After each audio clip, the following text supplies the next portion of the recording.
Hello everyone, you know words are the most intimate currency we share with each other. They can build a bridge between two hearts, or quietly, without warning, create a distance you never intended. And yet, so many couples, especially men, they reach to the same trap. They reach for the same worn-out phrases, baby, honey, sweetheart. They use them over and over, until they're no longer gifts, they're background noise. In the beginning, those words felt special. They made her smile, her eyes soften, her body lean toward you. But over time, they became autopilot. And when words lose their freshness, they stop touching the soul. I want you to imagine something for a moment. Imagine a woman who feels deeply seen, not just cared for. Imagine her leaning in, hanging on your words, because what you call her is something no one else ever has. Imagine that your language doesn't just describe her, it awakens her. Today, I'm going to take you into a world where the words you choose become a form of seduction, where what you say plants seeds of longing that grow in her mind long after you've left the room. We're going to replace clichés with something far more powerful, language that wins her heart again and again.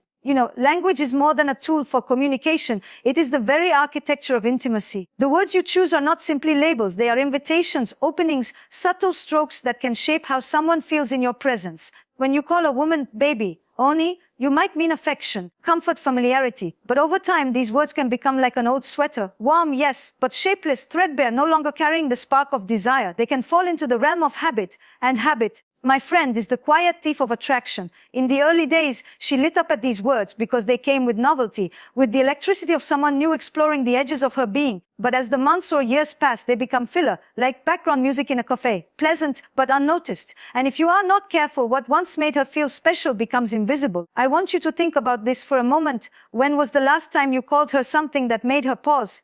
That made her wonder, why did he choose that word? Or feel the blush creep up because it revealed you saw something in her that maybe she had forgotten about herself. Women crave recognition, not in the sense of a trophy or applause, but the recognition that says, I see you. I see the parts of you you don't put on display for the world. I see the softness under the armor, the dreams behind the daily routine. And here's the secret. Words are not only about their meaning. They are about the emotion they carry and the moment in which you deliver them. The same word can sound mundane or magical depending on the presence you bring to it. So, why should you stop saying baby or oni? Because these words have become the fast food of romance. Easy to grab, quick to serve, but lacking nourishment. You want to feed her something richer, something that lingers. The first shift I want you to make is this move from generic to specific. Generic words are safe. They can be applied to anyone. But specific words are dangerous in the most delicious way. They are tailored. They are intimate. When you call her baby, you are speaking to every woman you've ever called baby. But when you call her my storm on a summer night,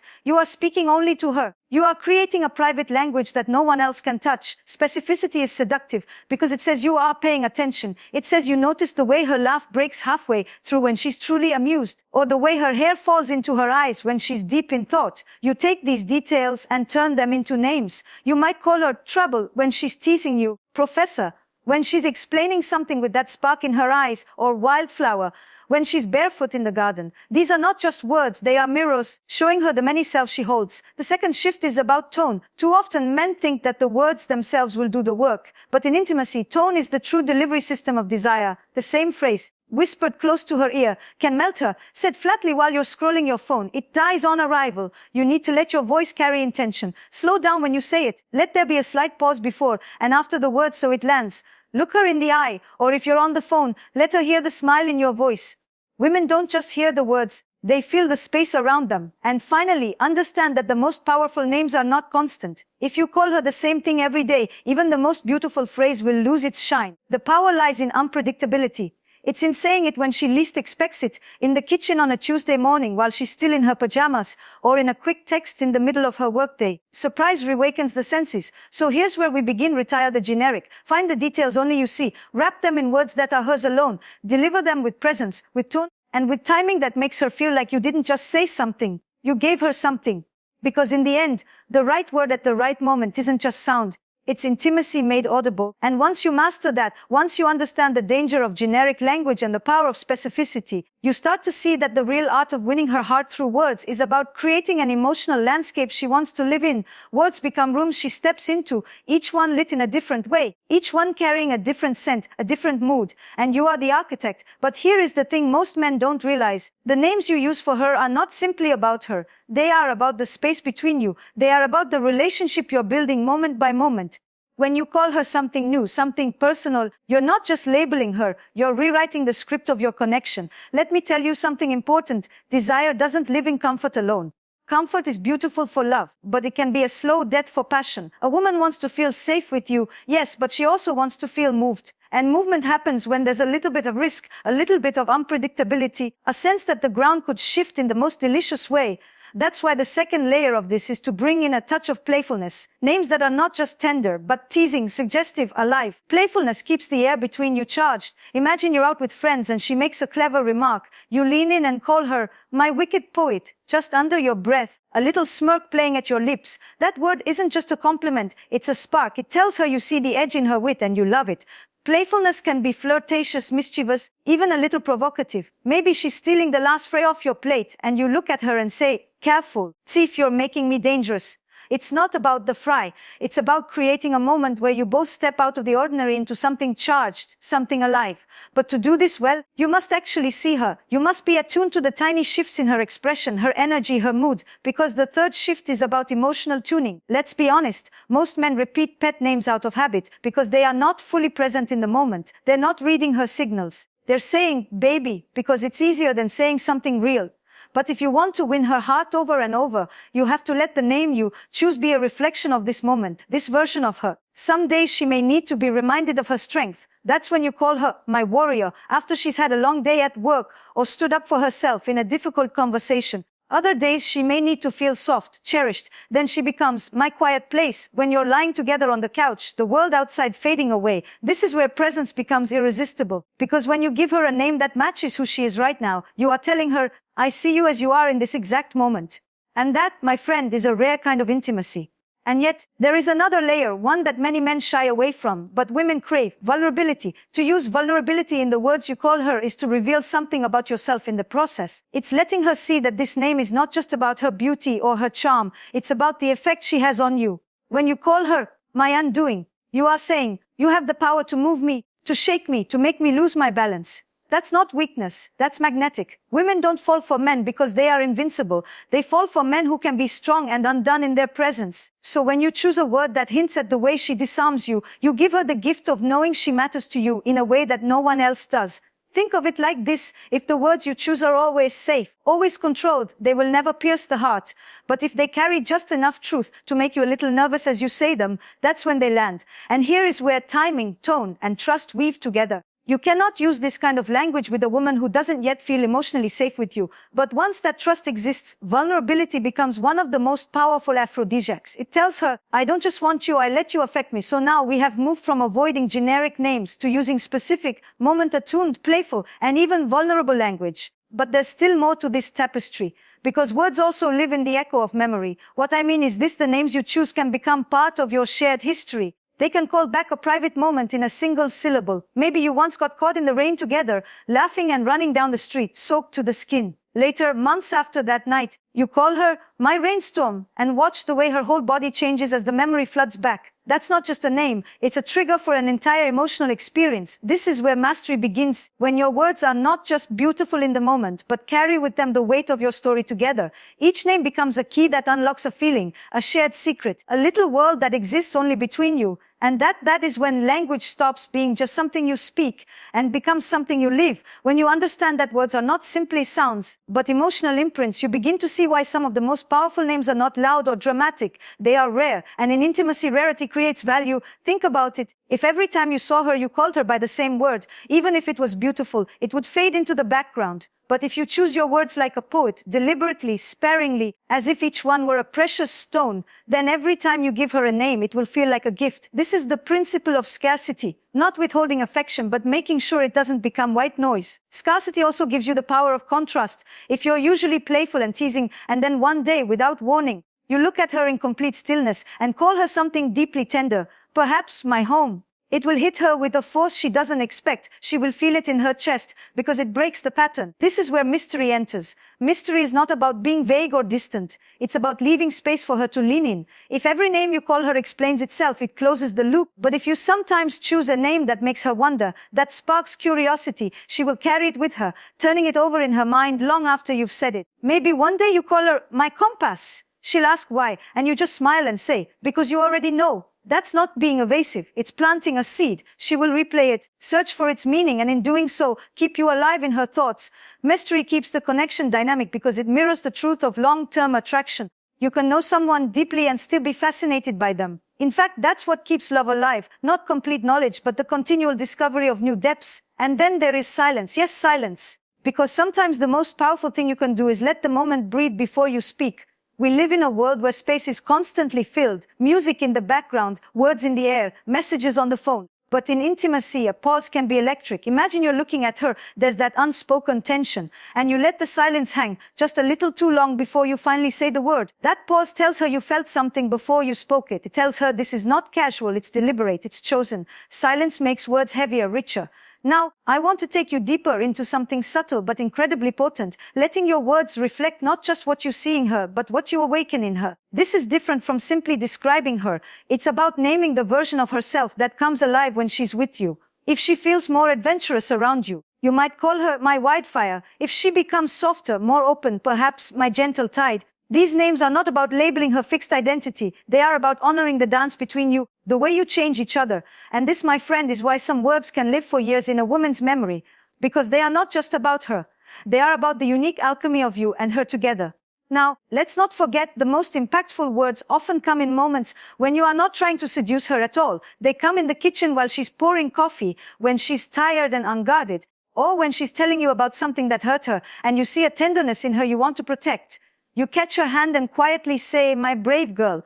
Those are the moments that stay, because they are unscripted. They are not performances. They are truth. And truth is the most seductive language you can speak. And yes, this requires presence. It requires that you stop rushing through your interactions, that you stop living only in your head and actually see her, because without presence, all of this collapses into gimmick. You can only give her a word that lands if you are actually there to notice what makes this moment different from all the others. And when you are there, fully there, your words will carry a resonance that no rehearsed line could ever match.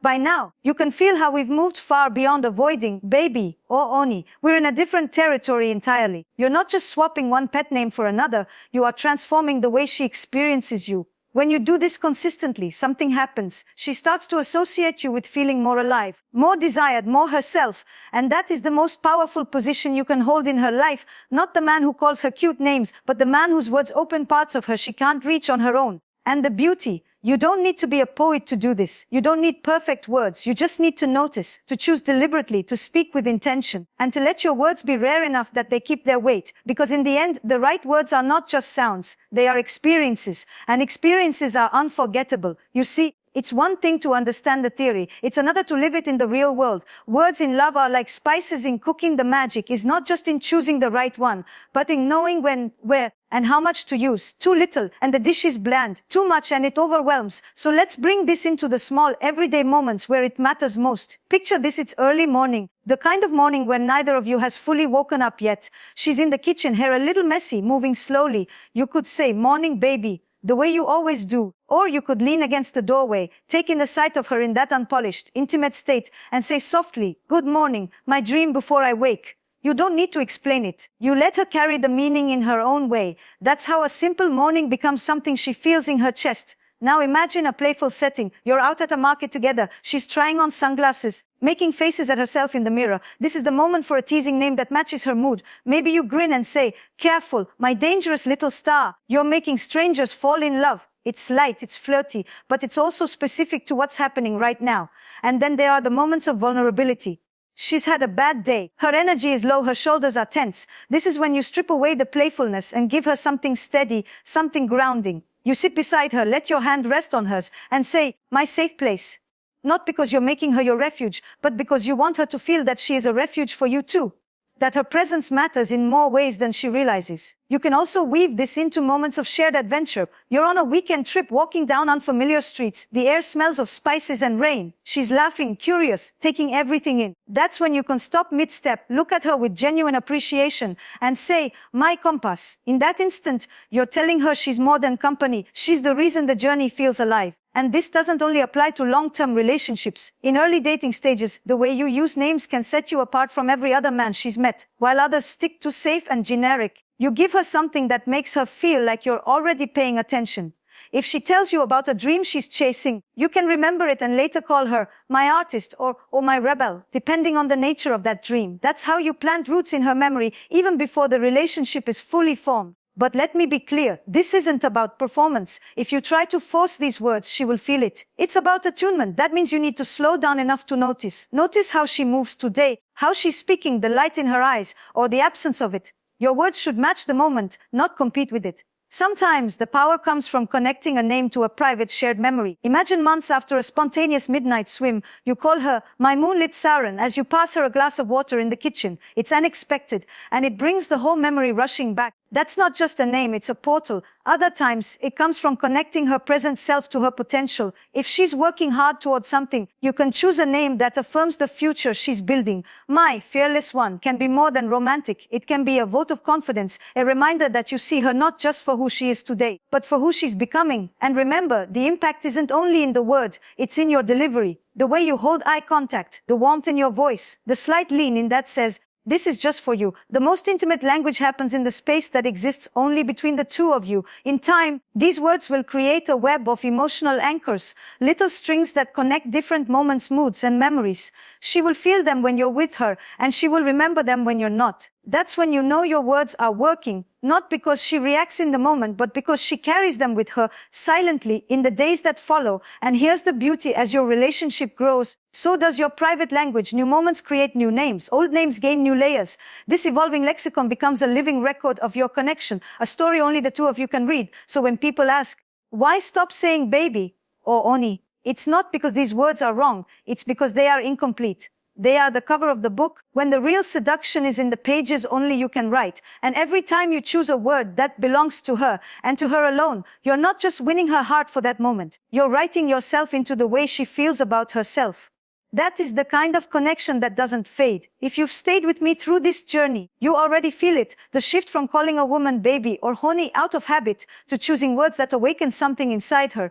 You've seen how specific, moment-attuned, playful, vulnerable language can turn the simplest interactions into moments that linger. You've stepped into the art of mystery, scarcity, silence, and memory. But here's the deeper truth: this isn't just about her. This is about you. Because when you start choosing words with presence and intention, you begin living differently. You slow down enough to actually notice her, her expressions, her mood, the way she carries herself in each moment. And in doing so, you also start noticing more about yourself. You start to feel more alive, more engaged, more connected. Most men think that winning a woman's heart is about grand gestures, expensive gifts, dramatic surprises, public displays. Those things have their place, but they fade. What endures is the way you make her feel on an ordinary Tuesday, the way you look at her when she's not expecting it, the way you speak her into herself when she has forgotten who she is. A woman never forgets the man who made her feel more beautiful in her sweatpants than she did in her best dress. She never forgets the man who could disarm her defenses with a single, perfectly chosen word. She never forgets the man who didn't just love her, but saw her fully without rushing past the details. This is why your language matters,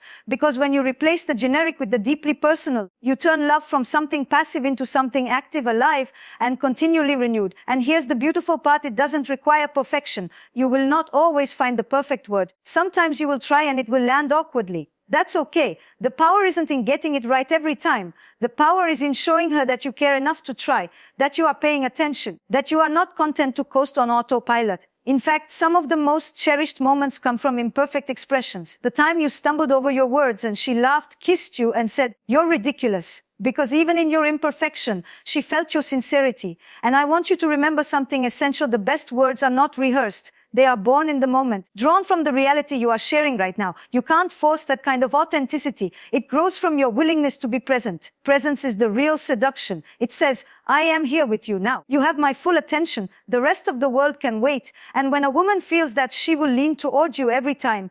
So let's strip it back to the essence. Stop calling her baby and honey because everyone calls her that. Stop defaulting to what's easy, to what requires no thought. Step into the creative, intentional space where your words carry meaning because they are chosen for her and her alone. Use them to capture the details only you notice. Use them to create private worlds only you two can enter. Use them to pour forth the parts of her that are asleep until you awaken them. When you do this, you're not just winning her heart. You're tending it day after day, keeping it alive with curiosity, play, and recognition. And in return, you will find that she begins to respond in kind. She will speak to you differently. She will call you names no one else has, touch you in ways that are just for you. And you'll discover that love is not a static thing. It's a language you keep inventing together.